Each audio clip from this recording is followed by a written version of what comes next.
But of course, I would like to thank my Lord, the Reverend Bishop Michael Nazir Ali, Reverend Father Ana Yaqub Khan, Mr. Nigat Naeem, and of course, Ms. Sonu Engineer, who reminded me of all my cousins. The girls went to Mama Parsi, the boys went to BVS. And guess what? I went to St. Patrick's. And of course, Mr. Arif Anis Malik, the organizer of the WCOP. And I would also like to thank today to the two media houses which are here, at least their mics are here, the Hum News and the UK C44. Thank you guys for being around. Let us see what I have. This mic is not good. Let us see what I have to say.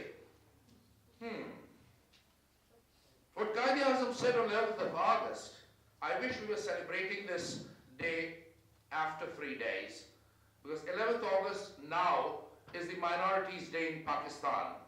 And most of you have mentioned what Quaid-e-Azam Muhammad Ali Jinnah said with his heart and soul about the minorities in Pakistan.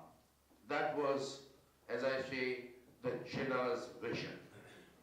So I start my speech today with Jinnah's vision, and I shall end my speech with Jinnah's vision. But ladies and gentlemen, all the photographs that we saw today, Justice Colenius, the Minwalas, the engineers, the Gawasjis, and the Big Shaws, and I remember my dear, dear father's very dear friend, Brigadier Cardoza, and the many, many Christians, Buddhists, Hindus, and Parsi friends that we had in the good old days in Karachi. Whereas I was writing my script this morning, early morning, I usually stand in front of the mirror and I read it to myself. Always works. I did not notice my younger son, the 15-year-old brat, who was also sitting in that room. And he said, "What went wrong, Dad?" Excuse me? He said, "I'm 15 years old. And the stories that you tell me, I've not seen that in Pakistan in my lifetime. So Dad, what went wrong?" I said, what went wrong is that the society became intolerant. We left, the ones who've lived in Pakistan, we left teaching our children civic studies, social studies, and we started teaching them, giving them intense doses of scripture. That went wrong. Of course, lack of education also contributed to this degeneration. My son said, "So that is all lost. Is all lost?" I said, "No, all is not lost." What I quoted to him, because I, by choice at St. Patrick's, took scripture. And I quoted Luke. And I said, "As Jesus kept increasing in wisdom and stature and in favor with God and men, you shall do no injustice in judgment. You shall not be impartial to the poor, nor differ to the great, but you are to judge your neighbors fairly." And he said, "But Dad, aren't we in London?" I said, "Yeah, since the last 1 week." So don't you think you should quote the Archbishop of Canterbury? I said, "Yes, I should quote the Archbishop of Canterbury as well." So I have this quote from the Archbishop of Canterbury, which says, faith reaches out in a way that values the human person in a way that the machinery and institutions of bureaucracy, however well-intentioned, find very difficult. It is done with people doing things because they love each other, and I think that is an extraordinary moving fact and one that we need to celebrate. So ladies and gentlemen, we are celebrating today the enormous contributions by the religious minorities who have lived in Pakistan, who now live abroad, and hopefully will continue to visit Pakistan. Show me one country in Janaz Pakistan on this earth which has dedicated, and this is not symbolic only, we went wrong, the Qaid was right, which has dedicated 1/4 of his heart. If there are any doctors here, there are 4 valves in the heart, yes or no? There are 4 valves in the heart. We dedicated 1 valve of our heart to the religious minorities in Pakistan. So this was the vision of the founding fathers of Pakistan. No other founding father of any other country, 192 to date, has dedicated 1 valve out of 4 in their heart. So it's not Pakistan that went wrong. It is not that Pakistan is going wrong. We must stop saying that. It is us, the people of Pakistan.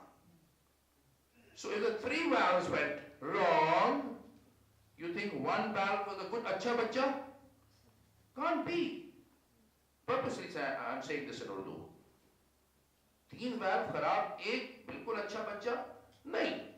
गलती सबसे होती है, ताली दोनों हाथों से बजती है.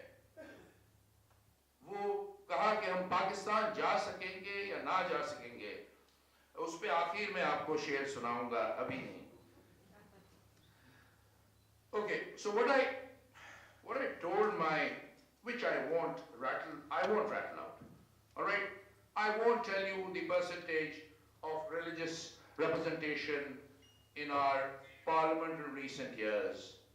I will not tell you that the government has instituted 5% quota in government jobs, because that has not been realized as yet. It is work in progress. It is work in progress. I will also not tell you what government department of minority rights is doing. I will not say that the only country in Pakistan, in the world, is Pakistan, which enacted the Hindu Marriage Act in 2017. I will also keep a secret about the Christian Marriage Amendment 2015 and blah, blah, blah, blah. But I will tell you what's going to happen in Pakistan. Umeed pe duniya qaim hai. But before that, I think it is very important for me as High Commissioner of Pakistan, when I hold this meeting, right in the first 10 days of my arrival in the United Kingdom, that I am allowed, people honored, dozens and dozens and dozens of great people who've served Pakistan. Allow me to mention 10 only, very briefly, because they touched my life. So very quickly, I won't take long. I've been in the Foreign Service for 29 years, and I have had the privilege of rubbing shoulders with Ambassador Tridev Roy and Ambassador Marker. 6 months ago, when Ambassador Marker was really unwell, I flew from Islamabad to Karachi to cheer him up. I was also there a fortnight ago for his memorial service in Islamabad at the Ministry of Foreign Affairs, when his entire family, his daughter and all, came there. I've lost a good friend in Shahbaz Bhatti. In fact, I was practically the last person to have met him in Canada when I was Consul General 10 years ago. And that was an eventful night. He flew from Toronto back to Pakistan and he left us. Jimmy Engineer, of course, is a dear, dear friend of mine who I had the pleasure of meeting once again after Islamabad here in my office last week. Nobody mentioned, or did you, Major General Kezad Manik Supariwala. Do we know General Supariwala? We served in the army together. I'm an old cavalry officer, and I was a second lieutenant, when then Major Manik Supari was a major, and then he rose to the rank of Major General. This is a recent history. Another dear friend who still serves in the army, dear, I'm not dropping names at you, is Major General Noel Israel Coker. And currently he's the Major General, a 2-star general. He's currently a serving officer, a senior serving Christian officer in Pakistan Army. Last of my friends. Friend I will say because our paths crossed. Ladies and gentlemen, I was chief of protocol, state protocol in Pakistan. And the Chinese president was to arrive in Pakistan. So Pak-China dosti, Pak-China friendship. We were supposed to put up our F-16s, and now we have better planes than the F-16 called JF-17s, Thunders. So we were supposed to put our Thunder Squadron into the horizon as President Xi Jinping would enter Pakistan aerospace and escort the Chinese president into the Pakistan airspace as he would arrive in Pakistan. Guess who Pakistan Air Force chose? Wing Commander Ronald Felix Afzal, who's a combat F-16 and JF-17 fighter pilot. Things are not as bad, ladies and gentlemen, as it seems. Things are bad because we see them in isolation.